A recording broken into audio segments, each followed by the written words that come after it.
बिस्मिल्लाहिर्रहमानिर्रहीम। अस्सलामुअलैकुम स्टूडेंट्स, मैं उम्मीद करता हूँ आप सब खैरियत से होंगे। मैं आपका computer science instructor Shahbaz Ali और हमारा आज का टॉपिक है फ़्लो चार्ट। तो सबसे पहले डिस्कस करते हैं कि फ़्लो चार्ट क्या होता है। फ़्लो का मतलब होता है कि हमारे पास सीक्वेंस ऑफ स्टेप्स हैं जिनको हम फॉलो करेंगे अपनी किसी भी प्रॉब्लम को सोल्व करते वक्त। और दूसरा वर्ड यहाँ पे हमारे पास है चार्ट। चार्ट का मतलब होता है कि आपके पास कोई इन्फॉर्मेशन है और वो इन्फॉर्मेशन या तो आपके पास टेबल की शक्ल में है या आपके पास वो इन्फॉर्मेशन डायग्राम की शक्ल में है। इसकी डेफिनेशन कुछ हमारे पास इस तरीके से होगी।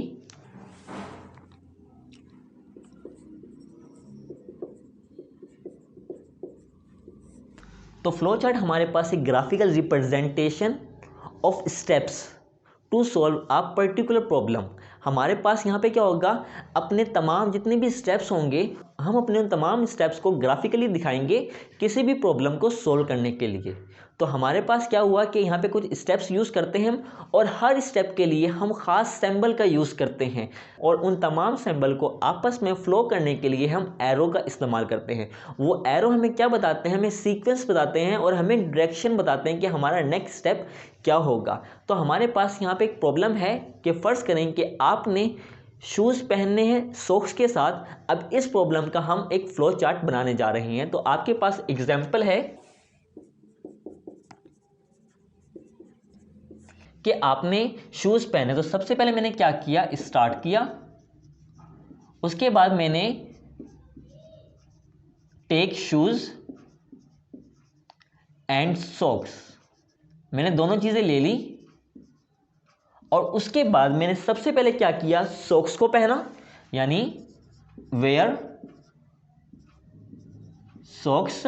और उसके बाद मैंने क्या किया, अपने जूतों को पहना।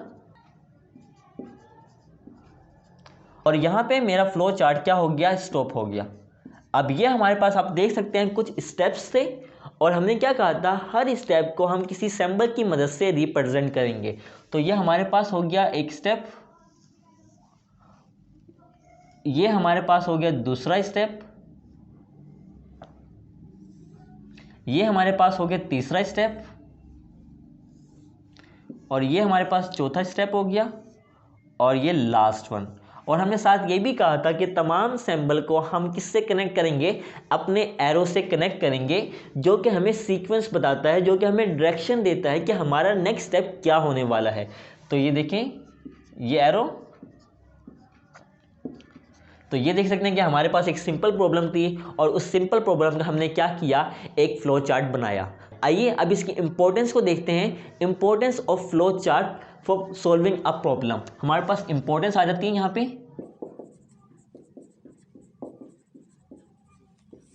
स्टूडेंट्स, जैसे कि आप सब जानते हैं कि फ़्लो चार्ट हमारे पास बहुत ही अहम किरदार अदा करता है अपने सॉल्यूशन को प्लान करने में।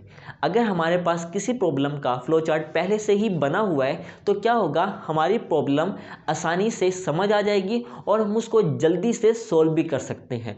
और इसके ज़रिए हम ये भी पता लगा सकते हैं कि हमारा जो सॉल्यूशन है वो करेक्ट है या नहीं है, क्योंकि अगर वो करेक्ट नहीं होगा तो हम अपने फ़्लो चार्ट की मदद से उसमें चेंजिंग करके उसको तब्दील करेंगे और अपना सॉल्यूशन फाइंड आउट करने की कोशिश करेंगे। तो इससे क्या होगा, फॉर एग्जांपल कि जिस तरह मैंने एक स्टेटमेंट आपके लिए बोली थी, picture speak louder than words. तो इसका मतलब क्या है कि हमारी तस्वीरें जो हैं वो ज़्यादा ऊंचा बोलती हैं अपने वर्ड्स की निस्बत। अब फर्ज करें कि मैं आपको एक स्टोरी सुनाता हूँ, ठीक है, वर्ड्स की फॉर्म में, और वही स्टोरी क्या हो कि अगर मैं आपको वो स्टोरी विजुअली दिखा दूँ, यानी एनिमेशन के ज़रिए वही स्टोरी मैं आपको दिखा दूं कि हमारे पास ये करैक्टर होते हैं स्टोरी में। तो आप कहेंगे सर, जब आपने एक दफ़ा स्टोरी दिखा दी है फिर उसे बोलने की क्या ज़रूरत है, हमें देख के अच्छी तरीके से समझ आ गई है। तो इसका मतलब क्या हुआ कि हम अपनी किसी भी प्रॉब्लम को तस्वीरी शक्ल में दिखाकर अच्छे से समझ सकते हैं या समझा सकते हैं। देखें, अगर हमने अपनी प्रॉब्लम का एक डिज़ाइन बना लिया है, एक फ़्लो चार्ट बना लिया है, तो ना सिर्फ हम अपनी प्रॉब्लम को खुद समझ सकते हैं बल्कि हम अपना मैसेज किसी दूसरे को भी कन्वे कर सकते हैं उन डायग्राम की मदद से, उस डिज़ाइन की मदद से, उस फ़्लो चार्ट की मदद से हम वही चीज़ किसी दूसरे बंदे को भी आसानी से समझा सकते हैं। तो ये थी हमारे पास इसकी इम्पोर्टेंस। फॉर एग्जाम्पल, एक आर्किटेक्चर इंजीनियर ने कोई घर बनाना है, ठीक है, और उस घर में हमारे पास इतने कमरे होंगे, ये कमरा हमारे पास ड्राइंग रूम होगा, ये हमारे पास बेडरूम होगा, देन इस जगह पे हमारे पास बाथरूम आ जाएगा, देन यहाँ पे सीढ़ियाँ आ जाएंगी और यहाँ पे हमारे पास लिफ्ट आ जाएगी। ठीक है, हमने इस तरह की बिल्डिंग बनानी है। अब हम क्या करते हैं, अपनी प्रॉब्लम को डिफाइन किया, यानी जिस तरह हमने अपने प्रीवियस लेक्चर्स के अंदर प्रॉब्लम सॉल्विंग स्टेप्स को डिटेल में डिस्कस किया।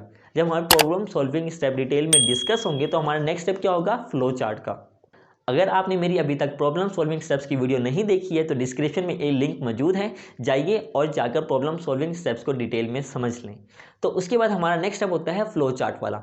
देखिए अब हम क्या करेंगे, अपनी उसी बिल्डिंग का एक डिज़ाइन बना लेंगे, एक मैप बना लेंगे, एक नक्शा बना लेंगे, जिसमें हम डिटेल में बता देंगे हमारे पास ये कमरा इस जगह पर होगा, ये कमरा इस जगह पर होगा, यहाँ पर सीढ़ियाँ होगी और यहाँ पर लिफ्ट होगी। इससे क्या होगा कि हम अपने प्लान को अच्छे तरीके से एक्सिक्यूट कर सकेंगे।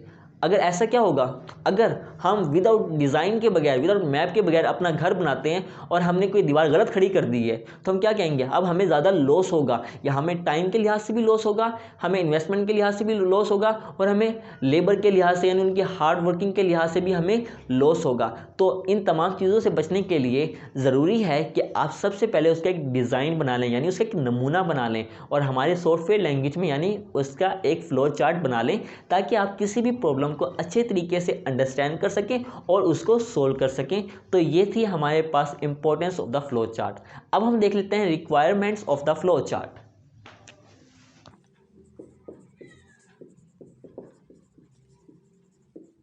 अब हमारे पास एक फ्लो चार्ट को बनाते वक्त हमारी कौन कौन सी रिक्वायरमेंट्स होती हैं। जब कभी भी हम फ्लो चार्ट बनाएंगे तो हमें इनपुट की ज़रूरत पड़ेगी, हमें प्रोसेसिंग करेंगे, हम उस पर डिसीजन मेकिंग करेंगे और लास्ट वन हम उसका रिजल्ट डिस्प्ले करेंगे यानी आउटपुट में।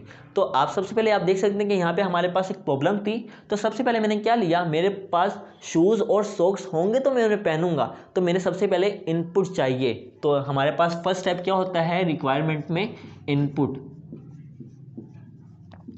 इनपुट का मतलब होता है the process of taking data from the user. हम यूज़र से डेटा ले रही हैं और इस एग्जांपल के अंदर हम यूज़र से क्या ले रही हैं, हम उसे कह रहे हैं सॉक्स और शूज़ उससे ले रही हैं, अगर ये होगा तो हम इसको पहनेंगे।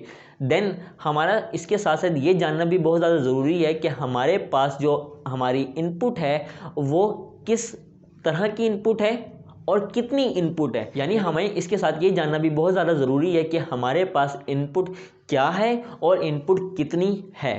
तो इसके बाद हमारा जो नेक्स्ट स्टेप होता है उसको हम बोलते हैं प्रोसेसिंग।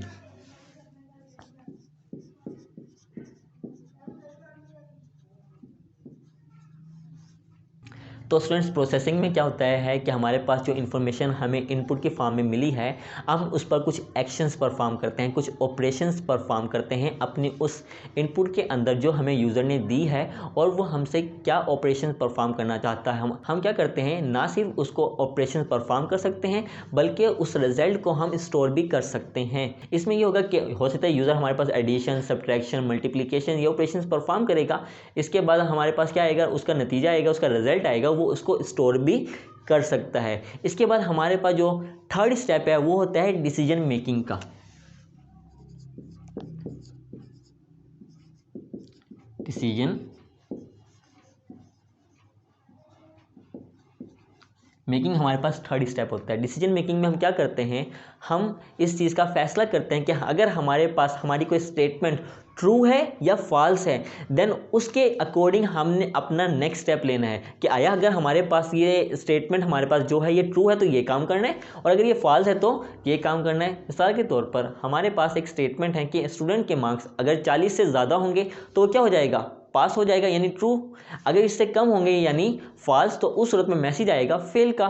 तो ये हम फैसला करते हैं अपनी कंडीशन के ऊपर, यानी कंडीशन को मद्देनज़र रखते हुए हम उसके बाद अपना नेक्स्ट स्टेप लेते हैं। कंडीशन ट्रू होगी तो ये स्टेप लेना है, कंडीशन फॉल होगी तो हमारे पास ये स्टेप लेना है। और इसके बाद हमारे पास जो लास्ट स्टेप आता है रिक्वायरमेंट्स में वो होता है हमारे पास आउटपुट का। अब आपके पास कुछ इन्फॉर्मेशन आ गई है, उस इन्फॉर्मेशन को क्या करना है, डिस्प्ले करना है। अपनी उस इन्फॉर्मेशन को डिस्प्ले करने के लिए स्टूडेंट्स हम आउटपुट का इस्तेमाल करते हैं। तो यहाँ पे हमारे पास थी फ्लो चार्ट की रिक्वायरमेंट्स, जिसमें हमें सबसे पहले क्या चाहिए, इनपुट चाहिए, देन उस पर हम प्रोसेसिंग करेंगे और डिसीजन मेकिंग करेंगे अपनी स्टेटमेंट को मद्देनज़र रखते हुए, और लास्ट में हम क्या करेंगे, हमारे पास जो रिजल्ट आएगा, जो हमारे पास इन्फॉर्मेशन आएगी, उसको हम डिस्प्ले कर देंगे अपने आउटपुट की मदद से। तो स्टूडेंट्स ये था हमारे पास फ्लो चार्ट, जिसमें हमने डिटेल में डिस्कस किया फ्लो चार्ट क्या होता है, उसकी डेफिनेशन हमने देखी, उसकी इंपॉर्टेंस को जाना हमने कि फ्लो चार्ट कितना इंपॉर्टेंट है किसी भी प्रॉब्लम को सोल्व करने के लिए, और उसके बाद हमने डिस्कस की उसकी रिक्वायरमेंट्स के, अगर हम फ्लो चार्ट बनाना चाहते हैं तो हमें किन किन चीज़ों की रिक्वायरमेंट्स हमारी है। तो उसमें हमने इनपुट, प्रोसेसिंग, डिसीजन मेकिंग और आउटपुट को डिस्कस किया। मैं उम्मीद करता हूँ कि आप सबको मेरा आज का लेक्चर बहुत ज़्यादा पसंद आया होगा। अगर आपको वीडियो पसंद आई है तो वीडियो को लाइक करें, शेयर करें, मुझे अपनी दुआओं में याद रखिएगा। मेरी अगली वीडियो तक के लिए अल्लाह हाफिज़, टेक केयर।